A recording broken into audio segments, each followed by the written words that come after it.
9TT. UK only. Entrance must be 18 or over. Lines close at 4 p.m. on the 6th of June. Please check the closing time if listening or watching on demand. The royal family is an enduring symbol of tradition, unity and pride for Britain. At GB News, we celebrate what makes this country great. In our new royal newsletter series, you can join me, Cameron Walker, for Inside the Palace, an exclusive look every week that takes you beyond the gates and brings you the very latest from those at the heart of the monarchy. Never miss a royal moment again. Sign up now. Go to gbnews.com/royal newsletter and get the latest straight to your inbox. Exciting news. Every Friday, my Patrick Christie's Tonight Show is going to have a twist to it. We're welcoming some special guests. You. That's right, on Fridays I'm going to be doing my show in front of a live studio audience because this show is about you and what you have to say. It's going to be the same big debates, same big topics, same big opinions. But every Friday night at 9 p.m, you are invited to come on down to Patrick Christie's Tonight to be a part of the action. Only on GB News, the People's Channel, Britain's news channel.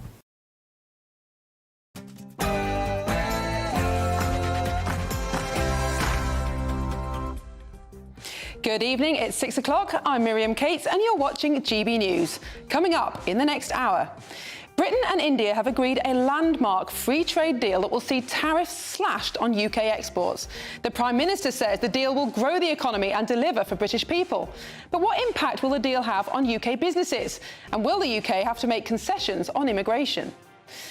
And is Britain ready for war? Well, ministers have ordered an update to secret plans to prepare the nation for a possible attack on home soil amid continuing tensions with Russia.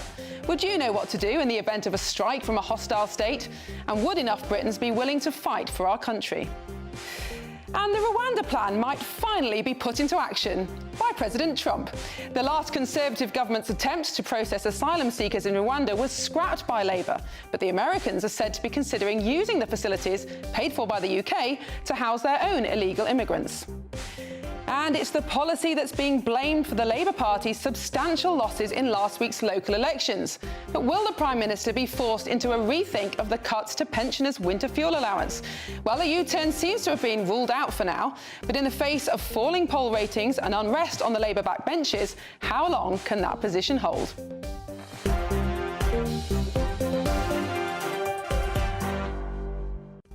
And joining me for the next hour to discuss these hot topics, let's introduce my panel.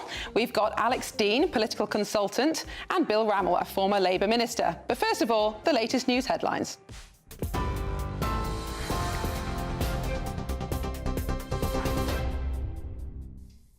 Miriam, thank you very much and good evening. The top stories. Canadian Prime Minister Mark Carney says Canada is not for sale as US President Donald Trump insisted the country would benefit from becoming the 51st US state. The US President added that Canada's opposition to his proposal will not impact today's discussions between the pair. It's the first time the two have been meeting at the White House, and whilst the, of course, trade war phrase US-Canada relations. Speaking from the Oval Office, Trump says that we're going to be friends with Canada regardless of the current row on tariffs. And it's also a beautiful, as a real estate developer, I'm a real estate developer at heart. When you get rid of that artificially drawn line, somebody drew that line many years ago with like a ruler, just a straight line right across the top of the country. When you look at that beautiful formation when it's together, I'm a very artistic person, but when I looked at that beauty, I said, that's the way it was meant to be. As you know from real estate, there are some places that are never for sale. That's true. We're sitting in one right now, Buckingham Palace that you visited as well. That's true. Having met with the owners of Canada over the course of the campaign last several months, it's not for sale, won't be for sale. But never say never. Never say never. Meanwhile, the UK and India have agreed a landmark trade deal which delivers on the UK government's core mission of growing the economy, raising living standards and putting money in people's pockets. After 3 years of on-off negotiations, the UK and India have agreed a trade deal which will make it easier for UK firms to export whisky, cars and other products to India and cut taxes on India's clothing and footwear exports. India's Prime Minister said on X that his country had concluded an ambitious and mutually beneficial free trade agreement with the UK. Downing Street says the Prime Minister will visit India at the earliest opportunity following a phone call between the pair. Sir Keir Starmer says the trade deal with India will grow the economy and deliver for British people and business. This is a historic day for the United Kingdom and for India, because this is the biggest trade deal that we, the UK, have done since we left the EU, and it's the most ambitious trade deal that India has ever done. And this will be measured in billions of pounds into our economy and jobs across the whole of the United Kingdom. So it is a really important, significant day. In other news, Downing Street has ruled out a U-turn on means testing the winter fuel payment. That comes after the government was reportedly rethinking its cut to the winter fuel allowance. Number 10 was reportedly considering whether to increase the £11,500 threshold, over which pensioners are no longer eligible for the allowance. However, the Prime Minister's official spokesperson said that the policy is set out and there will not be a change to the government's policy. Sticking with welfare, Welsh First Minister Baroness Eleanor Morgan has criticised the Prime Minister's welfare reforms in a major speech today, calling for a rethink in the decision. Elsewhere, German Conservative leader Friedrich Merz has been elected as Chancellor by Parliament today in a second round of voting after a humiliating and unprecedented defeat on the first attempt, getting his coalition government off to a weak start. 69-year-old Merz, who led his Conservatives to a federal election victory in February and has signed a coalition deal with the centre-left Social Democrats, won 325 votes, 9 more than needed for an absolute majority in the ballot. Kemi Badenoch says she's confident she will still be Conservative leader at the next general election. Speaking on a visit to a school in Putney today, the leader of the opposition said she wants to focus on delivering for the public. She also said she understands the public do not trust the Conservatives. Do need to change as quickly as possible. We have some time, but we don't have much time. But that is what I'm doing. I am changing the Conservative Party to be one that is tougher on immigration. We've come out with new policies, reducing the fast track for British citizenship, for example. But we also need to make sure that we don't just make announcements without a plan. 4 years ago, Keir Starmer had an even worse election. He got worse results last week. He is the Prime Minister now. So we need to use local elections to hear the message the public are giving us, but continue to work hard at the job, and that is what I'm doing today. And an installation of ceramic poppies has returned to the Tower of London today as events to mark the 80th anniversary of VE Day continue. Nearly 30,000 of the original poppies from the 2014 display at the Tower, which commemorated the centenary of the First World War, are displayed in a new installation within the walls of the fortress. The Tower itself was bombed during the Blitz and still bears some of those scars today. Those are the latest headlines for now. More from me in an hour. For the very latest GB News direct to your smartphone, sign up to News Alerts by scanning the QR code or go to gbnews.com/alerts.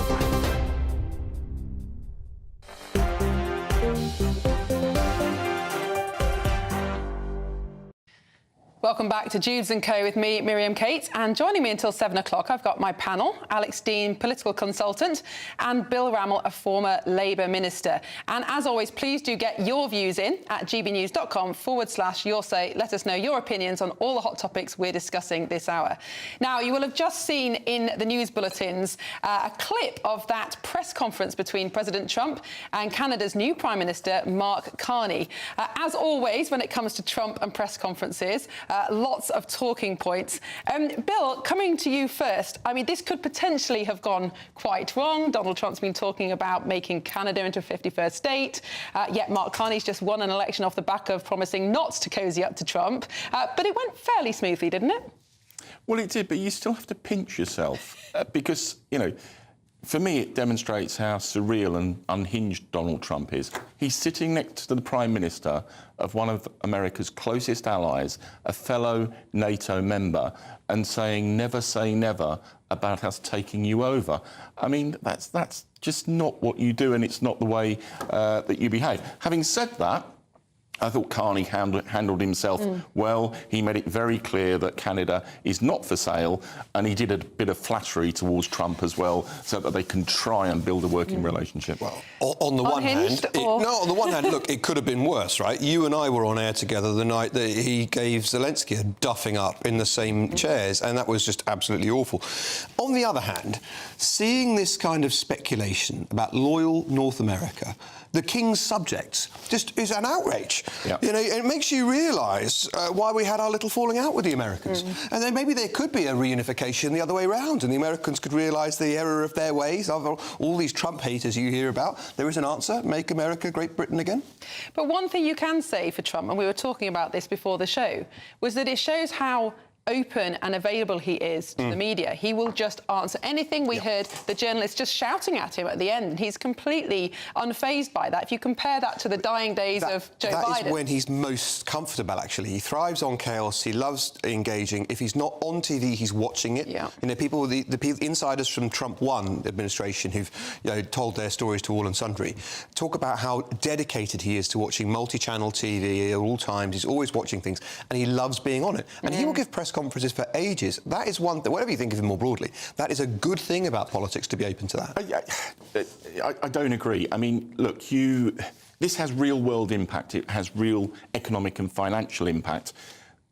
The business world, the markets, which impact upon all of us, need predictability, they need certainty. And when you've got a president who's prepared, who's watching TV all the time and tweeting out stuff, and, you know, it's different and contradictory stuff from day to day, and he engages in those kind of press conferences where he shoots his mouth off in different directions, that does not give you predictability, and it has an impact on the markets. It's true, but doesn't that just show how dependent democratically elected Western leaders have become on this kind of nebulous idea of the market? And isn't Trump trying to shake that all up to say, do you know what? I've been elected. I'm the elected president. My responsibility to sort America out. It's not my problem if the rest of the world doesn't like that very much. There are Do you know, Miriam, I grew up a lot more left-wing than I am now, and I used to believe, yeah, you know what, you just put in place the policies and you defy the markets.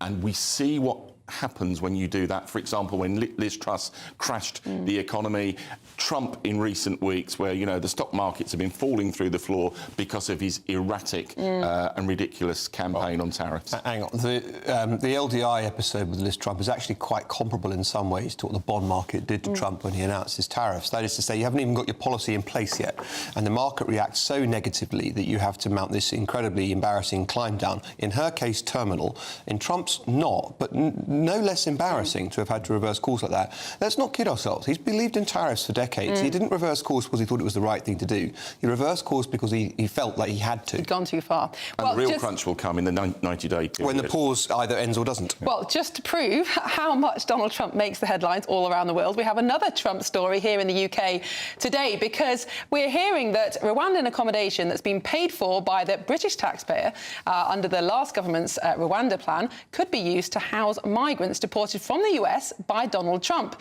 So this would mean, this agreement, if it came into place, would mean that Rwanda would join the list of so-called third countries, similar to El Salvador, where Mr. Trump's administration has been sending deportees. So what message, Bill, is this sending to Labour? Because Labour obviously reversed this scheme. It had already cost in the region of, I think it was in the hundreds of millions of pounds, yet famously only 4 migrants had ever been sent there, and that was voluntary. But maybe Trump's going to make it work.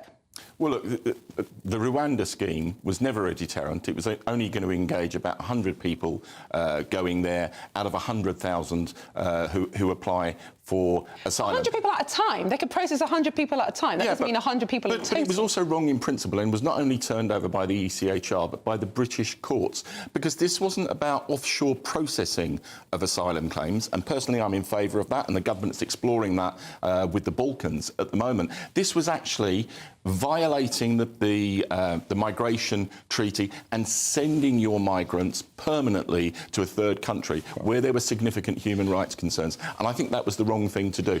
But you know, what the government needs to keep doing is making progress on a range of fronts to reduce migration. And there has been progress. You know, net migration is down by about 300,000. It needs to come down further. As a result of the Conservatives' last-minute, far-too-late changes. Which this government has carried through. And there are going to be further changes as well. world. Really interesting this morning.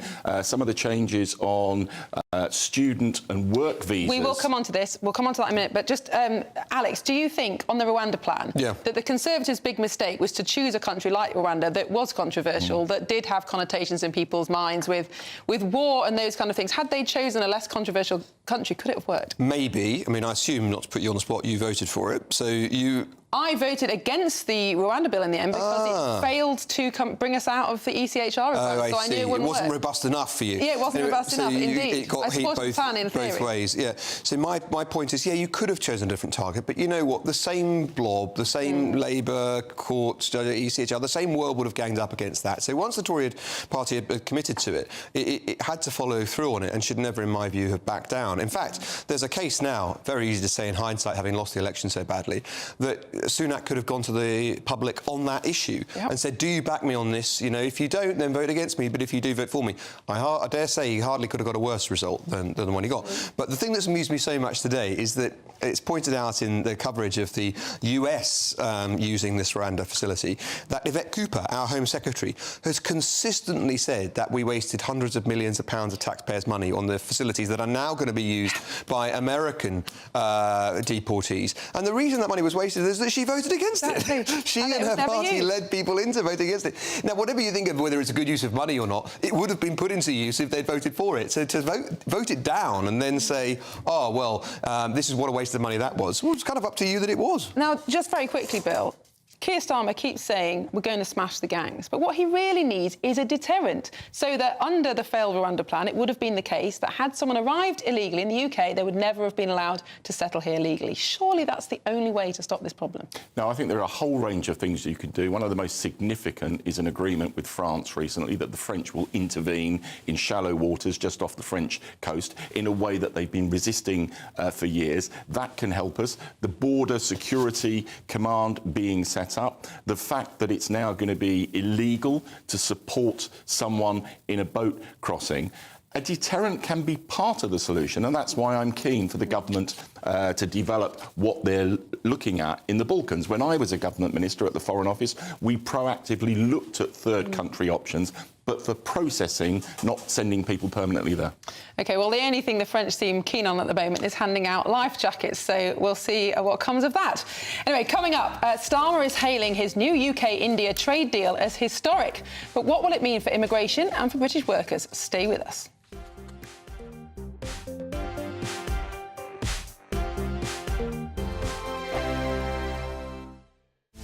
This is Britain's Newsroom, where your voice matters. It's just astonishing. With expert analysis and honest opinion, we don't just keep you informed.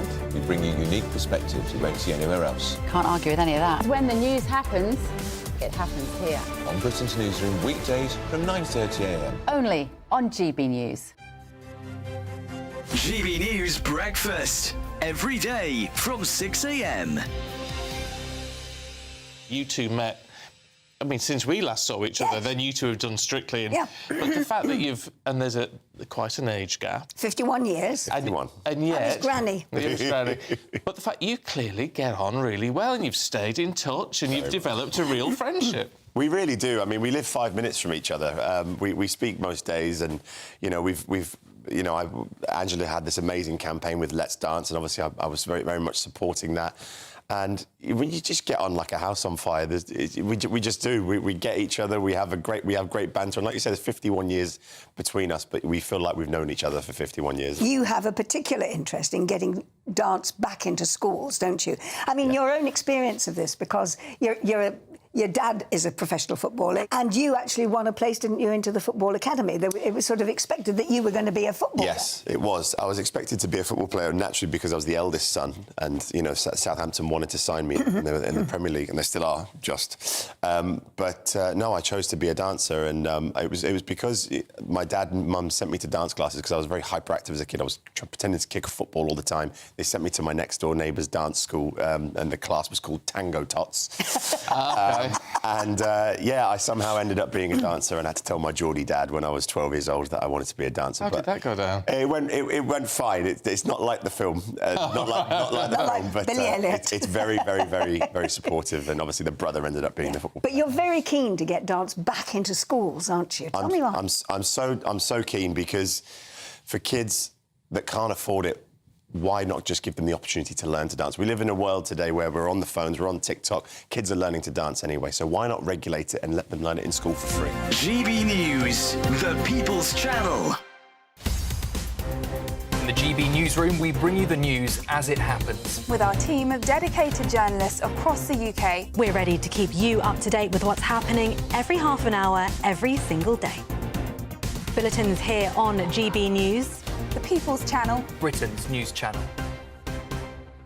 Headliners on GB News 11 p.m. every night. It's got 3 top comedians going through the next day's newspapers so you don't have to read them, which is great. That's a good point. He's lying. Maybe he's not lying. That's Headliners every night from 11 p.m. and 5 a.m. as well on GB News, Britain's news channel.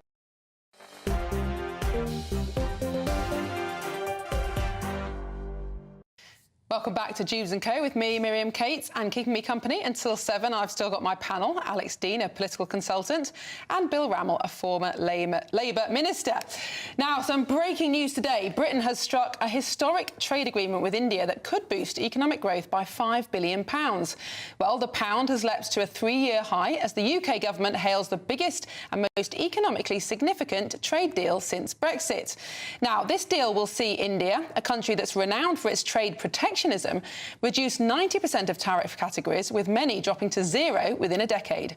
So tariffs on UK whiskey and gin imports will drop from 150% to 70% and then falling to 40% in a decade, a result that has delighted the drinks industry. But of course, Britain has had to make concessions too, and the government has agreed to drop tariffs on Indian clothes and footwear that are imported into the UK. But the PM has hailed the agreement as very significant. Mr. Modi and I decided in Brazil last year that we would move at pace in relation to these negotiations. We've done that in a serious way, in a pragmatic way, and we're able to show that that's what delivers results. So I'm really pleased for working people across the country who will feel the benefits of this, of course, at an increasingly uncertain time in terms of trade and the economy across the world. So this is a very significant step, and I'm very pleased that we've got this far with this really significant trade agreement. But in a controversial detail that's emerged this afternoon, Indian professionals living in Britain will also be spared from paying national insurance in the UK, as well as at home in India, for 3 years, a move that could make it cheaper for UK companies to employ Indian workers. It's already receiving criticism, with Conservative MP Robert Jenrick saying British workers come last in Starmer's Britain. So, is this new trade deal a much-needed boost to the UK economy, or will the agreement threaten to undercut British businesses and British jobs with cheap imports from India? Well, let's turn to our panel, and you, Bill, first. This is, in a way, a big triumph for the Labour government. The Conservatives were trying to negotiate it, didn't get it over the line. But it's already starting to unravel, isn't it, with this idea of Indian workers being excused from national insurance, therefore surely companies will prefer to employ Indians. Well, I think it is, and I don't think that's true, and I'll come on to that, but I do think it's a genuinely big deal. Yeah, the Tories tried for 2 years, didn't get it over the line. We've negotiated hard. This government has negotiated hard to get the deal. It will reduce prices for UK consumers buying Indian imports, and it will help businesses to trade within India, and it will boost our economy. The deal, any trade agreement involves a trade-off. The deal that's been done with respect to Indian nationals who are here for up to 3 years, my understanding is it doesn't impact on employer national insurance contributions. It impacts on employee national insurance contributions. And the argument is they're only here for up to 3 years and they won't be claiming pensions later on within their life. And I think in that context, to get an agreement, it is worth it. Well, my understanding is different, is that it does include employers' NI. That's I don't think the government has actually clarified yet, but that was my understanding, because it wouldn't make sense to be paying into a you know, a hypothetical pot for somebody. It would, because it's a tax on jobs. And Yes, it's not a hypothetical tax. If we're honest about what NI employer contribution is, and this government's hiked it, it's just a tax on employing people. But wouldn't that make it nonsensical to scrap employees' NI but not employers' NI? No, because theoretically the individual pays in, because at the end then you get to say, I've paid in enough years of national insurance contributions, so it's reasonable for me to be able to claim. And that's why some people make back payments, and they have missing years of NI and they make those contributions. The point of these workers coming to the United Kingdom is that they work, if they only don't pay NI if they're here for less than 3 years. One, people should celebrate, of my persuasion, should celebrate the fact that means they're going to leave, right? So they've come, they've done a piece of work, they're not going to stay here, they're not going to claim benefits, they're going to be here, they're going to be employed, and then they're going to go. That's the kind of temporary migration we actually want. But secondly, then they're not going to claim on the social welfare system to have a pension. That's good. And thirdly, British workers in India get the same benefit. So British workers who are going to work in India, and there are many British companies that invest in India or want to, won't have to pay the equivalent tax there either. So for me, that's reasonable. And we should be honest in politics. The Conservative Party tried to get this done for ages. So the fact that it's happening now, we should be pleased with. And the thing that people are sometimes carping about, apart from the employment issue, is about reducing tariffs on Indian goods into the United Kingdom. Well, that benefits British consumers who get cheaper goods. So in the end, I'm all for free trade, and a free trade agreement like this is a good one. Well, certainly on something like clothing and shoes, it will make little difference to British manufacturers because, sadly, I think just 3% of the clothes sold in Britain are actually made in Britain. So, absolutely, it won't. And they're high-end. They tend to be high-end. Exactly. So I agree, it won't have a particularly damaging. But let's get back to this national insurance idea, because a 3-year temporary rolling contract that is continually filled by Indian workers is not temporary at all. They are then permanent positions, even if the actual person who's employed changes every 3 years. And even if it is only the employee's national insurance that is going to be scrapped, and we'll have to wait for clarification on that, even so, that means the employer can pay a lower gross wage, and therefore it makes it easier to attract Indian workers. But if I'm right, and I think I am, that it's just employee national insurance contributions, and there's no evidence about rolling contracts. No, but what I'm saying is it's temporary for 3 years, but if those temporary positions are constantly filled by Indian workers, that's a permanent position that's not available for a UK worker. But I don't think there's any evidence that Well, it's happened in the States. It's exactly as happened in the States. Hang on. The benefit for a right-winger like you and me ought to be that for the first time... I'm not a free trader, though, Alex. I know, but I am. But you should celebrate this, at least. Establishing a direct line between... You can't... Not only are you not paying in, you can't pay into the system, right? Which means you can't claim from the system. That may not be what Labour intended here, but that's a good outcome. But there's already no connection between what you pay into the system and what you get out from it. Yes, there is on NI. Only a number of years, not Forgive me, that is the point, right? It's not hypothecated as in I pay in and I get a larger or smaller pot. It's that you've contributed for enough years. These workers, by definition, will not have accumulated enough years to make a claim back. That is a good thing. Yes. And also, the big gain out of this is for British businesses. Right? You know, as a university vice-chancellor, I explored setting up a campus in India that would have brought revenue to the UK.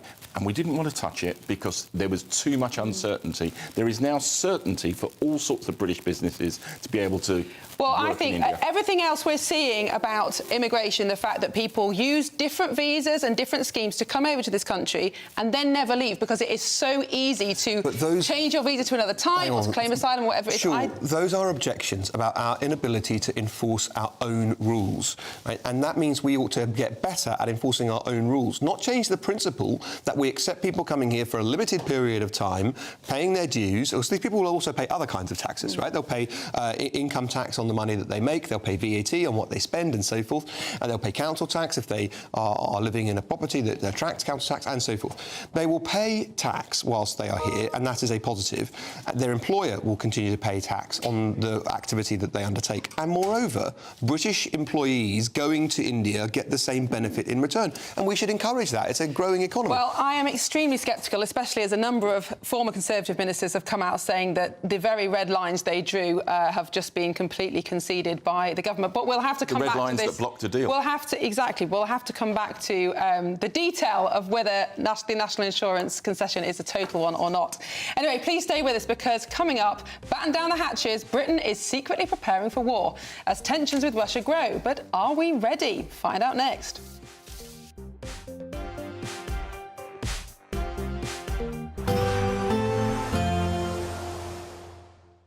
Ready to soak up that holiday sunshine? Won't we need some cover? No worries. All sorted. All Clear Travel Insurance sponsors GB News Travel Destinations Forecast. An unsettled spell across parts of Europe, particularly across the Alps and southeastern Europe, where they're going to experience heavy showers and thunderstorms over the next few days.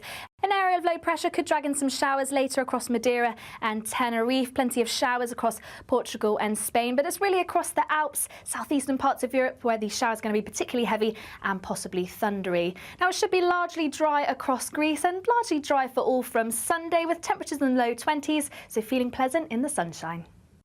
All Clear Travel Insurance sponsors GB News Travel Destinations Forecast. Hello again, very good evening to you. I'm here with your GB News weather update coming to you from the Met Office. It's going to stay dry for most of us as we go through the next 24 hours. In fact, if you're hoping for any rain, there's not really going to be much to come through the rest of this week with high pressure firmly in control. That being said, even with the high pressure, you can't rule out 1 or 2 showers for a few places as we go through the rest of today and overnight. Generally, though, it is going to be a dry night. There will be some clear skies, and with the clear skies and light winds, we are going to see temperatures taking a bit of a drop. It may not be quite as chilly as last night, but nonetheless, some rural spots will see a touch of frost around. Most towns and cities, though, holding up several degrees above freezing. Nonetheless, a bit of a fresh, chilly start for many of us first thing tomorrow morning, but it is going to be a relatively bright one. Taking a closer look, and across much of southern England, a good deal of bright weather, just a few showers perhaps skirting into East Anglia and Kent. Also bright across much of the Midlands, Wales, into northern England too. 1 or 2 showers maybe. But across Northern Ireland and much of Scotland, it's a dry, bright story. The exception being across the far north of mainland Scotland towards Orkney and Shetland, where, similar to today really, there's going to be more cloud here and a few outbreaks of rain. Nothing especially heavy though, and even as we go through the day, there may be a few more showers bubbling up, but they're not looking particularly heavy. They should stay pretty light, and most of us will avoid them. So most places staying fine with, again, a decent amount of sunshine on offer, and in that sunshine, not feeling too bad at all. Temperatures likely to be a degree or so higher than today, so we could just about scrape into the low 20s in a few places. Then after another fresh night into Thursday, it's going to be, well, another fine day for many places. Just a bit of showery rain feeding in from the North Sea, affecting some parts of northeastern England in particular. Again, Orkney and Shetland seeing a bit more cloud than other places and perhaps a few spots of rain. But otherwise, as we go through the end of the week, lots of dry, sunny weather on offer, and our temperatures creeping up a little as well. Bye-bye. Westminster, the ultimate clique. And you're fighting like rats in a sack. But here on the Camilla Tominey Show, we ask the questions the establishment media is too scared to ask. OK, let me ask you a straight question, because I know you're a straight-talking politician. Whether it's net zero, illegal immigration or law and order, nothing is off limits. You had the power then. Yeah, as I and say, now you've lost it. That's the Camilla Tominey Show, a politics show that's fearless. But no, let me finish my question if you don't mind, because it is my show. Sundays at 9:30, only on GB News, the People's Channel, Britain's news channel. This is Britain's Newsroom, where your voice matters. It's just astonishing. With expert analysis and honest opinion, we don't just keep you informed. We bring you unique perspectives you won't see anywhere else. Can't argue with any of that. When the news happens, it happens here. On Britain's Newsroom, weekdays from 9:30 a.m. Only on GB News.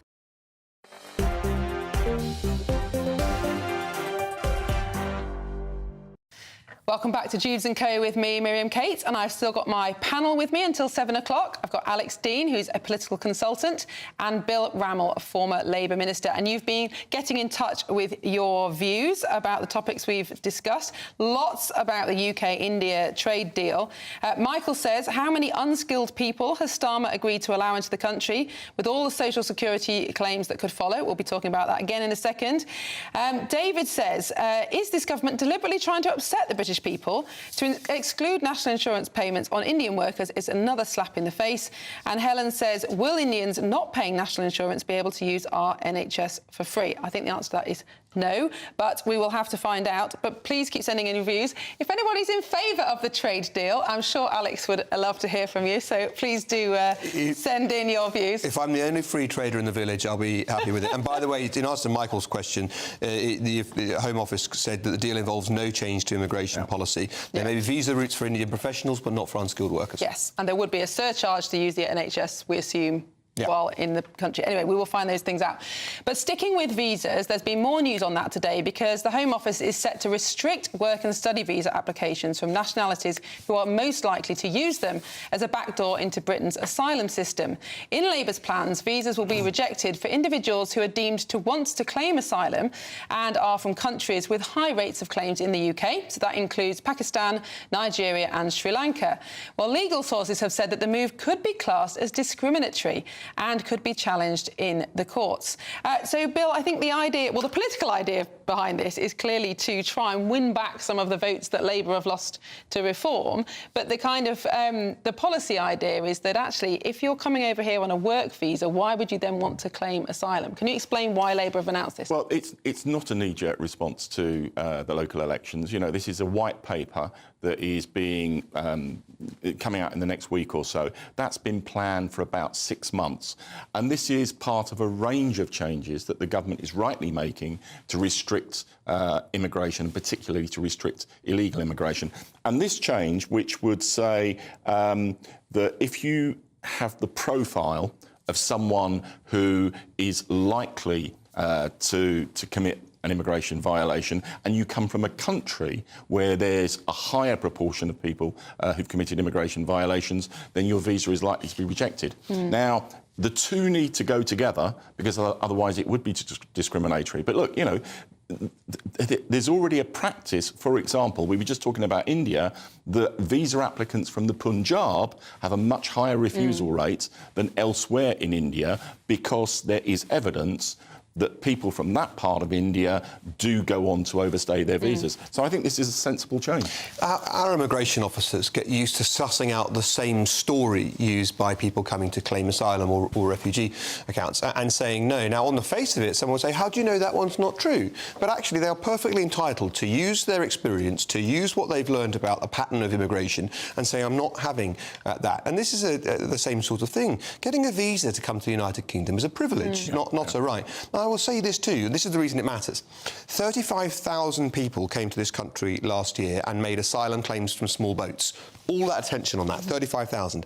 40,000 people claimed asylum or refugee status who already had a visa to be here. So the government is absolutely right to crack down on people that are pulling the wool over our eyes, who claim a visa, planning to do this sort of thing, and indeed to look at their bank accounts, which they may need to disclose in the course of obtaining a visa, and then saying, well, you don't have the right to claim hardship, you don't have the right to receive taxpayer-funded accommodation whilst your claim is being processed and so forth. So the nationalities that have been identified so far, Pakistani, Nigerian, Sri Lankan, are apparently the most likely to overstay and to claim asylum. We ought to take this approach. But isn't the problem, Bill, that we are so inept at deporting people who have either overstayed their visas, have come here illegally, or have had asylum claims rejected? It's all very well to process the claims properly and decide who's allowed to be in here and who isn't, but if, as we've seen, we're so bad at getting people to leave, what's the point?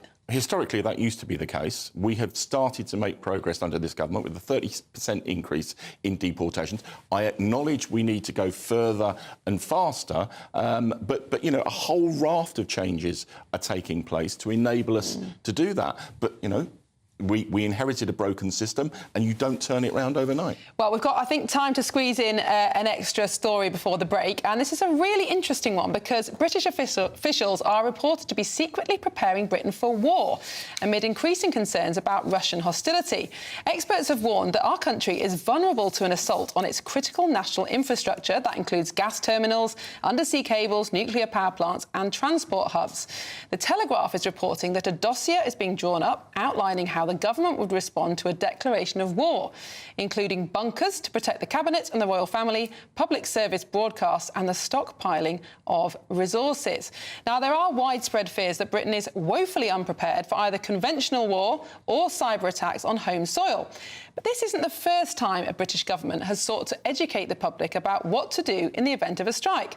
Here's a public information film from 1975, at the height of the Cold War. A warning may come quite unexpectedly. We will now tell you what to do if a warning sounds when you are at home. So take cover at once. Send your young children to the fallout room, then go quickly and turn off the gas and the electricity at the mains. Close down stoves. Listen to your radio. Stay where you are and keep listening to your radio.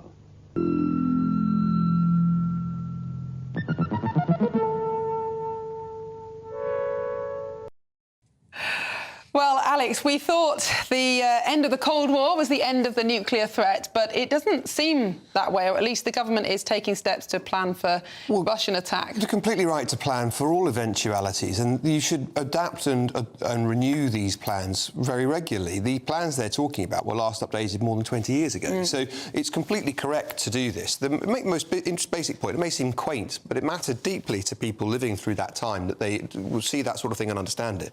We still have that kind of public warning system, and I think a number of people would not know what it meant if they were to hear it. Just say one more thing: when the grid collapsed in Spain, I was talking to my friends who lived and Portugal, who live in the Iberian Peninsula. A very surprising number of people, either them or people they knew, had basically survival kits, things that were ready for that kind of infrastructure collapse. Not in this country, I don't think. I think that's really true, isn't it, Bill? And I visited Finland a couple of years ago, and they have this, I think it's called this whole population response, where everybody is trained what to do. Of course, all the men do national service, so they're quite highly competent anyway. But they have nuclear bunkers, enough for all the urban population. They're told to have 72 hours of rations. We don't think about these things at all, do we? Yeah, but Finland's under existential threat, having Russia on its border. Look, I think this story is massively overhyped by the Telegraph. You know, my understanding is never. It's a standard updating and uprating of contingency planning that, frankly, shouldn't have taken 20 years to be undertaken. It is being undertaken now, and I think that's right and proper. But, you know, for me, the biggest threat we face at the moment is what has kept us secure for over 75 years is NATO and working with our allies. And I think we face an existential threat from the United States and Donald Trump, which is appearing to move away from that security architecture. But think about what's changed in the last 20 years since this plan was last updated. Not only could a cyber attack cripple our financial system in a way that, you know, your bank goes down, but you basically still have faith in the financial system if they all went down. Gosh, what would we think then? But look at what happened at Heathrow, with just one substation going, shutting down the most important airport in Europe. If terrorists didn't know before that how to do it, they certainly do now, right? So being prepared for eventualities, it seems to me, is only right. And we are far more dependent now, aren't we, on national and international systems, whether it's banking, electricity, power. You know, if those things were cut off, how many of us would know what to do, would be able to get through 24 hours? And that's why it's right to update. And Alex is right. Cyber security is a key challenge within this. But also, this isn't just about, you know, our security planning against external state actors like Russia, like China, like North Korea. It's also about terrorists as well, which in many senses, you know, given the technology that's available to them, are as equally a bigger threat. And also, the Daily Mail's got a report out today saying that just 48% of Britons would be willing to fight. No, sorry, 48% of Britons would not be willing to fight for the country in any circumstance. As usual, I'm in the 52%, if you remember your Brexit numbers. I mean, I don't know how helpful I would be, but I would be very proud to serve my country if called upon, or if I could. And if you compare this with a country like Finland, which we've already mentioned, I think 80% of Finns would be prepared to fight for their country. Do you think because we don't have an existential threat, or at least don't think we have, because we're an island, because we've never been invaded, not even in the Second World War, do you think we're quite complacent about foreign threats? I think there's an element of truth to that, and I think one of the challenges is to inform and take the public with us on the scale of the threats that we face. You know, I was back in the day when I was in government, I was a Foreign Office Minister, I was a Defence Minister. We faced nothing like the degree of challenge and the threats that we do today. And we've viscerally got it with Russia, we've got it with China, we've got it with North Korea, which has probably got about 10 nuclear weapons at the moment. And when it gets the ballistic missile capability to be able to push those much further, that's a real existential challenge, Iran and others. Well, maybe it's time to stock up on the cans of beans. Well, coming up, Labour have ruled out a U-turn on the winter fuel cuts, despite rumours saying otherwise. But could ongoing disquiet about this policy gain them the needed favour with the electorate?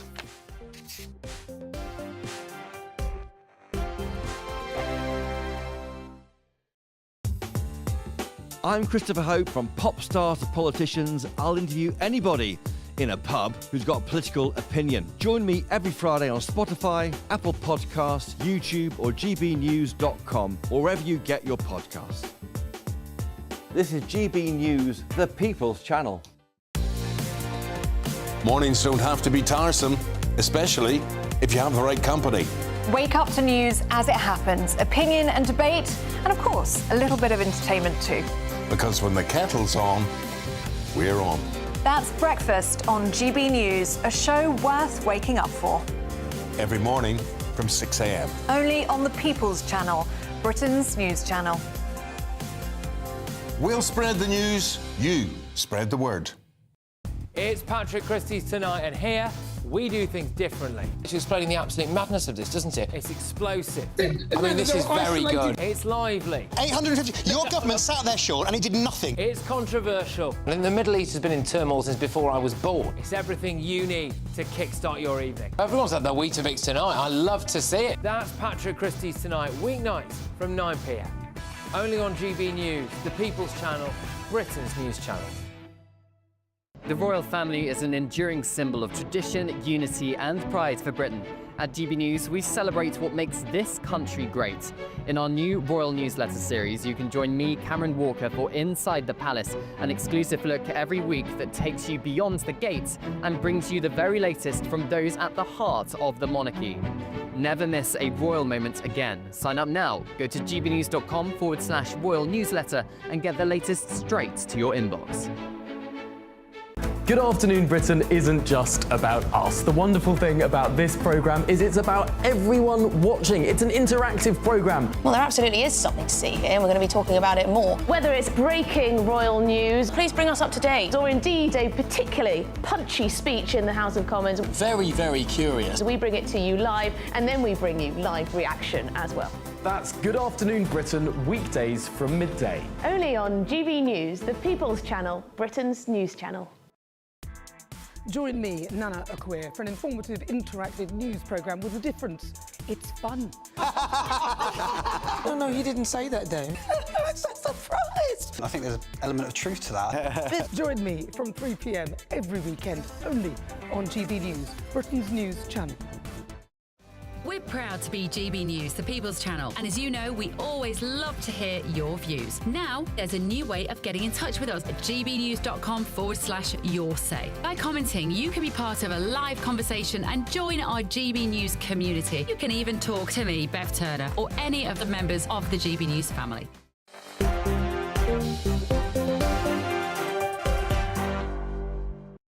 Welcome back. You're still watching Dewbs Co with me, Miriam Cates, and keeping me company until 7. I've got my panel, Alex Dean, political consultant, and Bill Rammell, a former Labour minister. Now, it's one of those decisions being blamed for the Labour Party's significant losses in last week's local elections. And just this morning, the government were reportedly considering a U-turn, only to rule it out this afternoon. Yes, we are talking about cuts to the pensioners' winter fuel allowance, a £200 winter boost to help elderly people to heat their homes during the coldest months of the year. Now, Labour claimed at the time that the cut would save taxpayers around £1.5 billion a year, but the backlash to this unpopular decision continues. And this morning, Health Secretary Wes Streeting hinted that the government may soften its winter fuel payments policy. What I do want to reassure your viewers are, though, that look, we did notice the results last Thursday. I think voters have sent us a very loud and clear message that unless we deliver the change they voted for last year, they will look for change elsewhere. And all I want to just reassure people about is that, particularly if you take the top 3 issues voters consistently tell us at the top of their agenda, the cost of living, the NHS, border security, we are taking action on every single one of those fronts.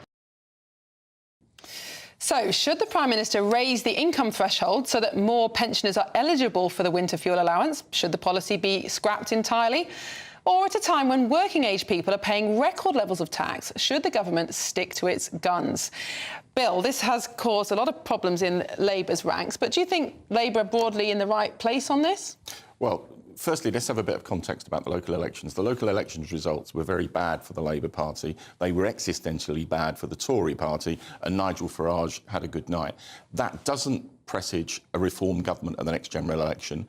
It shows a fractured political landscape that could mean a hung parliament unless Labour delivers and demonstrates it's delivering.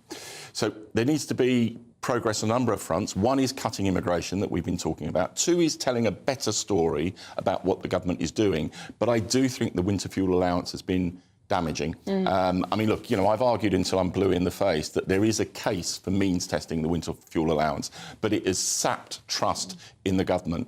And I would, if I was in government, be arguing that there is a U-turn to demonstrate more than anything that the government has listened and it is listening. And I would go the whole hog. I wouldn't now tinker at the edges with the threshold levels. I'd do a complete U-turn. And if I could urge Keir Starmer one thing, who I've got great faith and support for, he sometimes makes decisions too slowly. If there is going to be a U-turn, do it quickly. Alex, if Labour hired you as their political consultant, what would you be saying right now? Well, I'd agree with the part that Bill said about you either pull off the plaster or you don't. You either do it fully or not. I actually think they've used up so much political capital on it, they should stick to their guns. They'll get very little credit now for U-turning. But moreover, I just think having taxed us all of some money, frittering it as government inevitably does, and then just handing it out to people by dint of their age, I mean, at least it had the benefit of simplicity, but it never made sense as a policy to start with. Trouble is, I'm not their target audience, right? I believed in getting rid of the winter fuel allowance, thought it was a good policy, but there's a reason parties of all colours didn't do it. So I would have got rid of it. But your point is, to Bill's question, governments U-turn all the time. I mean, I'm a Tory, I know all about it, right? But what's interesting is why they changed their minds. And whatever your view of Labour backbenchers, I don't think that this cohort went into politics to cut winter fuel allowance, right? But they made their objections were heard, and then their objections were ignored. Whatever Bill says, they are moving their ground or thinking about moving their ground because of the rise of reform. Doesn't this show a serious problem in all democracies, which is that if a decision is really unpopular, and let's say for a minute, let's talk about kind of old age spending as a whole, because it's very clear that it is completely unaffordable in the long term. Some government in the future is going to have to substantially change the state pension because, you know, we cannot afford it anymore. But everybody pushes the can down the road on reform and reform to social care because it's so unpopular. How do you solve a problem like that in a democracy when you're relying on people to vote for policies that will directly harm them? Well, and we do have an issue here that we've had falling turnouts at general election. The one bulk of the electorate that votes with a vengeance are the elderly. So that is a political challenge. On social care, there is a reform process that's taking place. There needs to be, it's one of those totemic issues where there needs to be cross-party agreement, and I hope that we get that in the next year or so. My own view is that you should bring in something equivalent to a death tax. You know, 25% of people... Hold on, 25% of people are going to end up losing all their assets through paying for long-term care. A death tax, and what I mean by that is, say, 10% of your estate would be used to pay for long-term care when you die. I think that's a collective insurance policy. Yes, it is absolutely right for collective insurance, like fire insurance. Most people's houses never burn down, but when it does burn down, it's very expensive. Surely an insurance policy is better than a death tax. Well, look, you're getting the greatest hits of Alex Dean's unpopular views on GB News. For your viewership, I meant. I'm liberal on people who are qualified coming in and as work. workers, in favour of free trade. These are both unpopular. Now, let me tell you my one on these ones. I don't think that I'm going to retire at the stated age. I think retirement age is going to have to go up. That's become more difficult because of the business with the WASPy women. People who claimed I had no idea for the decade plus that who could possibly have told me. You're really hitting all the buttons now, Alex. I mean, I just don't care how unpopular it makes me. I'm not elected. That system was right to raise the retirement age, and it's going to go up again. We have to face that reality. We're living for longer. Yeah. Bill, do you think this has marked a kind of shift in the atmosphere in Labour politics? Because I certainly got the sense in the first months of the Labour government that discipline was extremely tight, even on very controversial votes like the two-child limit. Hardly any Labour MPs dared vote against the Labour government or even abstain. But we're starting to see cracks now, people speaking out, people calling for Lucy Powell to be sacked over her comments about the grooming gangs. Do you think this has been a kind of watershed moment, these elections? No, I don't think it's a watershed, but it is a truism that the longer parties are in government, the more parliamentary colleagues find reason and opportunity to rebel. Now, I think, there is a lesson here for the Labour Party. There are many things that did for the Tory party in government, but the presentation of what effectively came to be seen as a rabble, with every Tory MP having their own view, almost their own manifesto, sapped public confidence in the then Tory government. So I would urge against that, but I think it is legitimate for colleagues to be pressing the government internally on changes that they want to see. Well, who can argue that the electorate wanted us out the last election, I say, as a Conservative? On the other hand, the trouble that the government's got at the moment, in part, is there's so many of them. You can't give people jobs, you can't buy them off. So if it's got this bad now, think how bad it's going to be after the first real reshuffle, when they still don't have a job. Right? That's when it's going to get much harder to keep people in line. The bigger problem is that there's always been an erosion of discipline over time, as Bill says. The problem is the half-life's getting shorter and shorter. I'm not part of a political point, all political parties. Absolutely, because the motivation... Well, the half-life in society is getting shorter, and that's one of the challenges that we face. Well, absolutely. I mean, in 2019, everybody said Boris Johnson will be in for 10 years. Even in 2022, people were saying that. But, how quickly things change. Well, anyway, thank you so much to my panel, Alex and Bill, for a lively show. Coming up next, we've got GB News. But that's all we've got time for, but I will be back tomorrow. Michelle's away on holiday, so I'll be here for the rest of the week. So do tune in.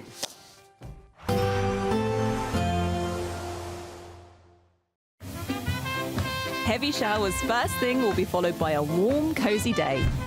Boxed boilers, sponsors of weather on GB News. Hello again, very good evening to you. I'm here with your GB News weather update coming to you from the Met Office. It's going to stay dry for most of us as we go through the next 24 hours. In fact, if you're hoping for any rain, there's not really going to be much to come through the rest of this week with high pressure firmly in control. That being said, even with the high pressure, you can't rule out 1 or 2 showers for a few places as we go through the rest of today and overnight. Generally, though, it is going to be a dry night. There will be some clear skies, and with the clear skies and light winds, we are going to see temperatures taking a bit of a drop. It may not be quite as chilly as last night, but nonetheless, some rural spots will see a touch of frost around. Most towns and cities, though, holding up several degrees above freezing. Nonetheless, a bit of a fresh, chilly start for many of us first thing tomorrow morning, but it is going to be a relatively bright one. Taking a closer look, and across much of southern England, a good deal of bright weather, just a few showers perhaps skirting into East Anglia and Kent. Also bright across much of the Midlands, Wales, into northern England too. 1 or 2 showers maybe.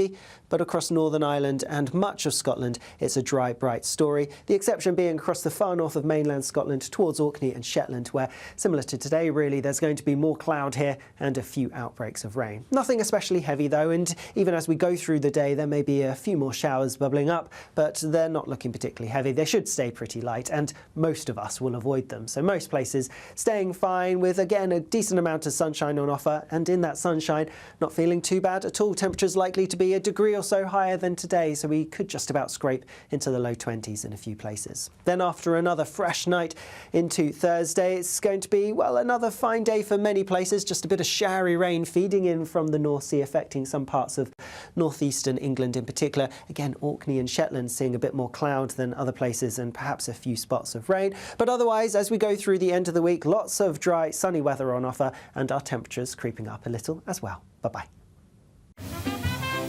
Heavy showers first thing will be followed by a warm, cosy day. Boxed boilers, Sponsors of weather on GB News. You could be the next big winner on the road in this brand new Alnag Baron 560 motorhome, courtesy of Marquis Leisure. Imagine the fun you could have in this luxurious home from home worth over £67,000. We'll also give you £5,000 in tax-free cash to make your next getaway a great one. And it could be all yours. For another chance to win the lot, text WIN to 63225. One entry costs £2.50 plus one standard network rate message. Or text bonus to 63225. 5 entries cost £5 plus one standard network rate message. Go to gbnews.com/win. Entries start at £2.50. Call 0903 686 3232. Calls cost £2.50 plus your network access charge. Or post your name